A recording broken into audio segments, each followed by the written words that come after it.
আল্লাহ পাক সুবহানাহু শুকরিয়া জ্ঞাপন করছি যার অশেষ মেহেরবানিতে ফেসিবাদ মুক্ত বাংলাদেশে ঢাকা বিশ্ববিদ্যালয়ে সিরাতের উপর আজকের সিরাত মাহফিল আয়োজনে আমরা উপস্থিত হতে পেরেছি। আলহামদুলিল্লাহ। প্রিয় উপস্থিতি, এই ঢাকা বিশ্ববিদ্যালয়ে বিগত সময়ে এখানে কার্ল মার্কসের চর্চা হতো, লেনিনের চর্চা হতো, আমরা ডায়ালেকটিক্যাল ম্যাটেরিয়ালিজমের পড়াশোনা করতাম, স্যামুয়েল পি হান্টিংটনের উপর পড়াশোনা হতো। কিন্তু আল্লাহ রাসূল সাল্লাল্লাহু আলাইহি ওয়াসাল্লামের উপর পড়াশোনা করা, সিরাত চর্চা করা, সিরাতের উপর কথা বলা এক ধরনের অবশ্যই নিষেধাজ্ঞা ছিল। এবং ইতিমধ্যে আমাদের আলোচনা করেছে, আমরা দেখতে পেয়েছি বিগত সময়ে ঢাকা বিশ্ববিদ্যালয়ে আমরা যখন কোরআনের আয়োজন করেছিলাম অথবা মিলাদুন নবী উপলক্ষে যখন আমরা আয়োজন করছিলাম, সেই আয়োজনে শোকজ করা হয়েছিল শিক্ষার্থীদেরকে এবং বিশ্ববিদ্যালয়ের ডিপার্টমেন্টকে। এইভাবে আমাদেরকে বিগত 16 বছরে আমাদের ইসলামের সিম্বল, আমাদের যে অধিকার, সে অধিকারকে কেড়ে নেওয়া হয়েছিল।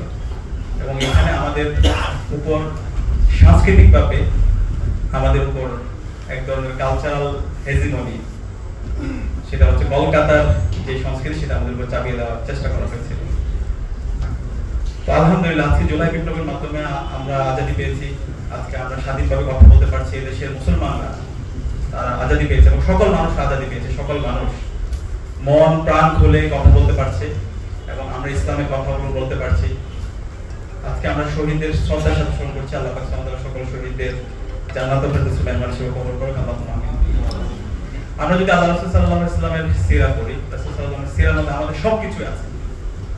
আল্লাহ তাআলা কোরআনের মধ্যে বলেছেন, লাকাদ কানা লাকুম ফি রাসূলিল্লাহি উসওয়াতুন হাসানাহ। তোমাদের জন্য আল্লাহ রাসূল সাল্লাল্লাহু আলাইহি ওয়াসাল্লামের মাঝে রয়েছে সর্বোত্তম অনুকরণীয় আদর্শ।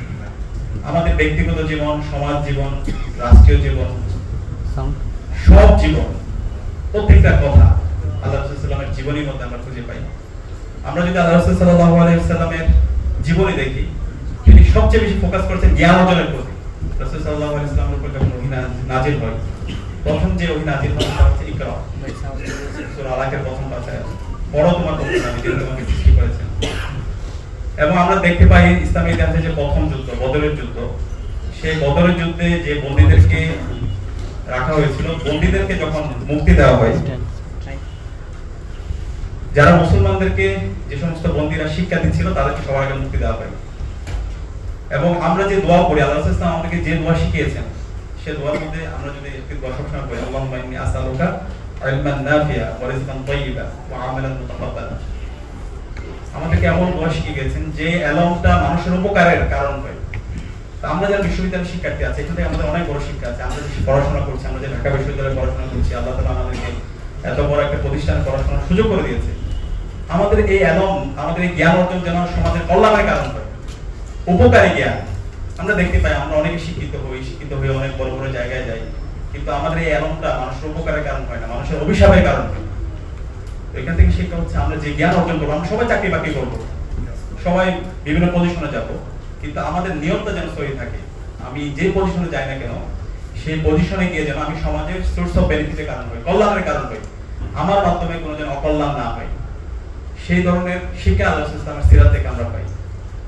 দ্বিতীয়ত আমরা দেখতে পাই আল্লাহ রাসূল সাল্লাল্লাহু আলাইহি ওয়াসাল্লামের পুরো জীবন জুড়ে তিনি ইনসাফ এবং আদালতের কথা বলে গিয়েছেন। আল্লাহ রাসূল সাল্লাল্লাহু আলাইহি ওয়াসাল্লামের কাছে একটা সুপারিশ আসছিল একজনের ব্যাপারে, যে বলা হচ্ছিল একজন দোষী মহিলা, তাকে ক্ষমা করার ব্যাপারে সুপারিশ আসছিল। হ্যাঁ, তখন আল্লাহ রাসূল সাল্লাল্লাহু আলাইহি ওয়াসাল্লাম বলছিলেন, আমার মেয়ে ফাতেমা যদি এই সুপারিশ করে, আমি তার হাত কেটে ফেলব। এই ধরনের ইনসাফ এবং আদালতের ব্যাপারে তিনি স্ট্রিক্ট ছিলেন। তো আমাদের এখান থেকে শিক্ষা হচ্ছে আমরা সবসময় ইনসাফ এবং আদালতের প্রশ্নে যেন সবসময় অটল থাকি, কারোর প্রতি কোনো জুলুম না করি, কোনো ধরনের যেন বৈষম্য না করি। সেটা হচ্ছে আল্লাহ রাসূল ইসলামের জীবন থেকে শিক্ষা। আমরা এখানে ঢাকা বিশ্ববিদ্যালয়ে যারা আছি, আমরা আগামীতে রাষ্ট্রনায়ক হব, আমরা রাষ্ট্রের বিভিন্ন পজিশনে যাব, এই জায়গায় গিয়ে আমরা যেন কোনো ধরনের জুলুম না করি। এবং যে পজিশনে থাকি, আমি যদি পরিবারের একজন সদস্য হই, পরিবারের সকল মানুষের উপর যেন আমি ইনসাফ কায়েম করি। আমি যে হলে থাকি, সবার উপর যেন ইনসাফ কায়েম করি। আমি যেখানে থাকি না কেন, সবসময় যেন আমি ইনসাফ এবং আদালত কায়েম করি। এবং আল্লাহ রাসূল ইসলামের জীবনীটা যদি আপনারা পড়েন, ছোটবেলা থেকে তার এটার বাস্তব নমুনা হয়েছে। তিনি হিলফুল ফুজুল প্রতিষ্ঠা করেছিলেন সেই আইয়ামে জাহিলিয়াতের সময়, যখন ছোটখাটো বিষয় নিয়ে বছরের পর বছর যুদ্ধ চলতে থাকতো। এবং এই হিলফুল ফুজুলের মাধ্যমে তিনি সবাইকে, সকল মানুষদেরকে ঐক্যবদ্ধ করতে পেরেছিলেন এবং জালেমের বিরুদ্ধে, জুলুমের বিরুদ্ধে তিনি তার প্রতিবাদ জানিয়ে রেখেছিলেন। এরপর আল্লাহ রাসূল সাল্লাল্লাহু আলাইহি সাল্লামের যদি আমরা জীবনে দেখি, তিনি ঐক্য এবং ভ্রাতৃত্বের অনন্য প্রতীক ছিল। সবাইকে নিয়ে যে একসাথে চলা, আল্লাহ রাসূল সাল্লাল্লাহু আলাইহি সাল্লামের যদি মাদানী জীবন আমরা পড়ি, রাসূল সাল্লাল্লাহু আলাইহি সাল্লামের যে মদিনা রাষ্ট্র, সেখানে তিনি সবাইকে নিয়ে একসাথে তিনি চলেছেন।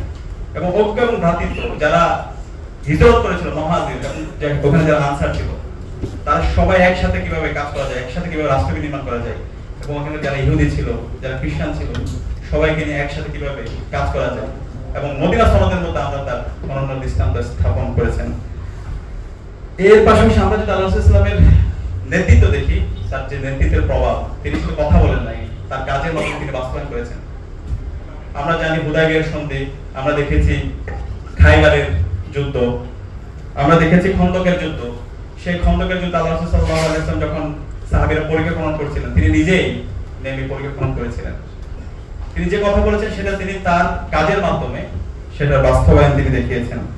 এবং আল্লাহ রাসূল সাল্লাল্লাহু আলাইহি ওয়াসাল্লাম সব সময় কম্পিটেন্ট যে উনাকেই বাছাই করতেন। আল্লাহ রাসূল সাল্লাল্লাহু আলাইহি ওয়াসাল্লাম হযরত যায়েদ ইবনে হারিসা রাদিয়াল্লাহু তাআলার সন্তান হযরত ওসামা ইবনে যায়েদ রাদিয়াল্লাহু তাআলাকে সেনাপতি হিসেবে মনোনীত করেছিলেন যখন তার বয়স মাত্র 18 বছর।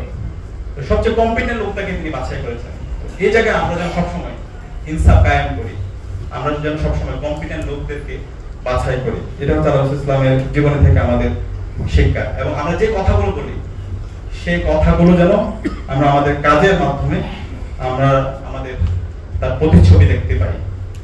এবং একই সাথে আল্লাহ রাসূল সাল্লাল্লাহু আলাইহি ওয়াসাল্লাম তার বিদায় হজ্জে ভাষণে তিনি বলে গিয়েছেন, তারাকতু ফিকুম আমরান লা তামাসসাকতুম বিহিমা কিতাবুল্লাহ ওয়া সুন্নাতুর রাসূল।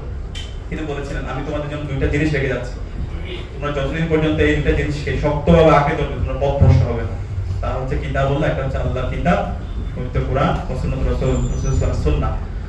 আজকে মুসলমানরা, আজকে আমরা সারা বিশ্বব্যাপী নির্যাতিত হচ্ছে, নিষ্পেষিত হচ্ছি। আজকে আমাদের উপর বিভিন্ন ধরনের সাপ্রেশন, অপারেশন, আমাদের মধ্যে বিভাজন, সেটার মূল কারণ হচ্ছে আমরা আমাদের কোরআন এবং হাদিস থেকে অনেক দূরে সরে গেছি। কোরআন এবং হাদিসের যে শিক্ষা, সেই শিক্ষা থেকে অনেক দূরে সরে গেছি। আমাদের সবাই আমাদের এখন নতুন ভাবে সংকল্প হতে হবে। কোরআন এবং হাদিসের যে শিক্ষা, সেই শিক্ষা আমাদের গ্রহণ করতে হবে। কোরআন এবং হাদিসের উপর আমাদের গভীর অধ্যয়ন থাকতে হবে এবং সে আলোকে আমাদের এই সমাজকে বিনির্মাণ করতে হবে। এবং সে আলোকে যদি আমরা আমাদের সমাজ বিনির্মাণ করতে পারি, তাহলে অবশ্যই ইনশাআল্লাহ আমরাই সারা বিশ্বব্যাপী আমরাই নেতৃত্ব দিতে পারবো ইনশাআল্লাহ। মুসলমানদের যে গ্লোরিয়াস পাস্ট ছিল, সেই হারানো অতীতকে আমরা আবার ফিরে নিয়ে আসতে পারবো এবং সারা বিশ্বব্যাপী আমরা ইনসাফ এবং আদালত কায়েম করতে পারবো। আল্লাহ পাক সুবহানাহু ওয়া তাআলা আমাদেরকে সেই যোগ্যতা এবং সক্ষমতা দান করুন।